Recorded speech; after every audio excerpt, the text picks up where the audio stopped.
लक्ष्मीनाथसमारम्भां नाथयामुनमध्यमाम् अस्मदाचार्यपर्यन्तां वंदे गुरु परंपरां। जय श्रीमन्नारायण, जय श्री कृष्ण। धर्मरथ टीवी में आपका स्वागत है। आज इस विषय पर हम जानकारी प्राप्त करेंगे कि वास्तव में होलिका का पर्व होता क्या है, क्योंकि आज होली है। होलिका के पर्व की विशेषताएं क्या हैं और होली क्यों मनाई जाती है, क्योंकि यह जानना अत्यंत आवश्यक है कि आखिरकार शरणागत होने के पश्चात हमें किन किन चीज़ों से सुरक्षा प्रदान हो जाती है और हम भगवान के कितने प्रिय हो जाते हैं। वास्तव में शरणागति का जो स्वरूप है वह होलिका के इस पर्व पर हमें समझने को प्राप्त होता है। होली भारतीय संस्कृति में एक ऐसा त्यौहार है, ऐसा पर्व है जो बुराई पर अच्छाई की जीत को दर्शाता है। होलिका के दिन ही यह समझना चाहिए कि आज ही के दिन ईर्ष्या, द्वेष, कपट, छल, छद्म यह सब नष्ट हो करके भगवान के शरणागत प्रहलाद जी की विजय हुई थी। तो इस पर्व में बहुत सारी विशेषताएं हैं, हम आपको सारी विशेषताओं से अवगत कराते हैं। यह बात इस तरह से प्रारंभ होती है कि हिरण्यकश्यप जो कि प्रहलाद का पिता, वह अपने पुत्र को, जो कि विष्णु भक्त थे, आप सभी लोग प्रहलाद के नाम से तो परिचित हैं ही, तो जो विष्णु भक्त थे तो इसके कारण वो अनंत प्रयास कर रहे थे प्रहलाद को मारने के लिए। प्रहलाद के पिता हिरण्यकश्यप जो कि राक्षस प्रवृत्ति में युक्त थे। अब जब अनंत प्रकार से मारने के बाद भी प्रहलाद जी के प्राण नहीं गए तो एक दिन होलिका आकर के हिरण्यकश्यपु से कहती हैं कि भैया, आपकी सहायता मैं कर सकती हूँ, आपकी सहायता से मैं इस बालक को मार सकती हूँ जो आपकी गले में कांटे की तरीके चुभ रहा है। कुछ अटक गया हो गले में, उसको निकालने के लिए हम प्रयास करते हैं। उसी प्रकार से हिरण्यकश्यपु विष्णु भक्त प्रहलाद को मारने के लिए प्रयास कर रहे थे।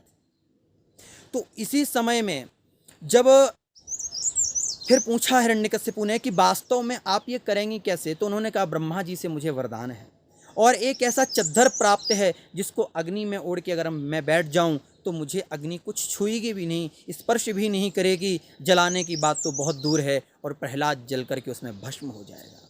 तो तामसी प्रवृत्ति से युक्त हिरण्यकश्यपु इस बात को मान बैठा कि चलो ठीक है। उसके समझ में ये नहीं आया कि जिन भगवान ने इतने सारे व्यवधानों से प्रहलाद की रक्षा किया, अपने भक्त वत्सल होने का प्रमाण दिया अर्थात प्रभाव दिखाया, और वह एक अग्नि से, अर्थात अग्नि से, जो अग्नि भगवान के ही मुख से उत्पन्न होती है, पुरुष सूक्त में हम सब पढ़ते हैं मुखादग्निरजायत, मुख से ही अग्नि उत्पन्न हुई है, तो क्या उस अग्नि को वह समन नहीं कर पाएंगे? लेकिन तामसी बुद्धि होने के कारण वो नहीं समझ पाया और निर्णय ले लिया कि हाँ होलिका बहन, अब आप ही के हाथों हमारे बेटे की मृत्यु होनी है, आप ही के हाथों हमारे बेटे को मरना है, जलना है, ऐसा करके सोचने लगा और आह्लादित हो गया क्योंकि विष्णु को वह परम शत्रु मानता।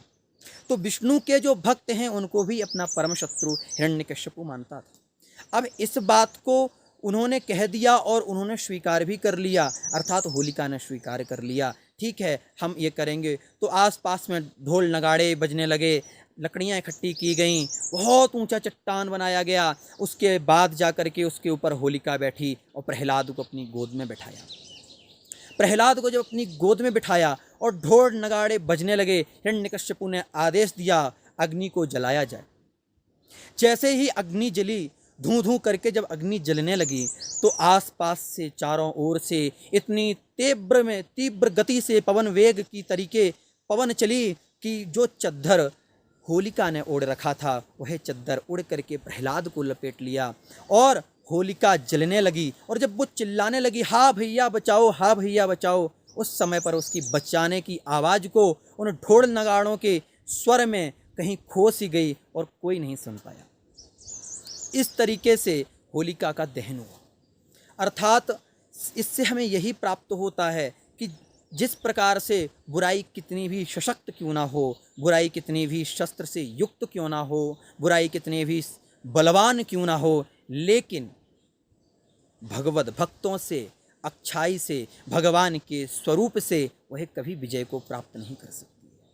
यह होली का पर्व वास्तव में इतना दिव्य पर्व है कि हमें समझ जाना चाहिए कि जो हम ईर्ष्या, द्वेष, छल, कपट, छद्म आदि इन सभी चीज़ों को करते हैं, इनको नष्ट करके अपने एक दिव्य प्रभाव में भगवान की ओर आगे बढ़ें, भगवान की कृपा की ओर आगे बढ़ें। क्योंकि भगवान की कृपा को प्राप्त करने के लिए जब आप आगे बढ़ेंगे तो वास्तव में भगवान भक्तवत्सल हैं, आपको जरूर कृपा प्रदान करेंगे और अपना वात्सल्य प्रदान करेंगे। क्योंकि भगवान ही सर्वश्रेष्ठ हैं, भगवान ही सब कुछ हैं, भगवान के लिए ही हम सब लोग जीते हैं, भगवान के लिए ही सारे कार्य करते हैं। तो निरंतर भगवान की ही सेवा में समर्पित रहें, ऐसा भाव है। और उसके अलावा इस दिन दिव्य तरीके से सभी लोग जो नहीं मिलते हैं, गाँवों की परंपरा को बात करें या पुरानी परंपराओं की बात करें, तो जो कभी भी नहीं जाते हैं एक दूसरे के घर, वह जाते हैं अपने स्वजनों के, अपने अगर आपके बराबर के हैं तो उनसे गले मिलते हैं। आज भी वह परंपरा जीवित है। तो आप लोग भी जाएं, अपने स्वजनों को गले मिलें, आपसे बड़े हों तो उनको चरण स्पर्श करें, उनको प्रणाम करें और उनसे अपनी प्रगति का और भगवत भक्ति का आशीर्वाद लें। और अगर श्री संत चरणों में आप रहते हैं तो श्री आचार्य के श्री चरणों में साष्टांग प्रणिपात प्रणाम करें, उनके श्री चरणों में रंग लगाएं और इस रंगोत्सव के दिव्य पर्व को हर्षोल्लास के साथ मनाएं।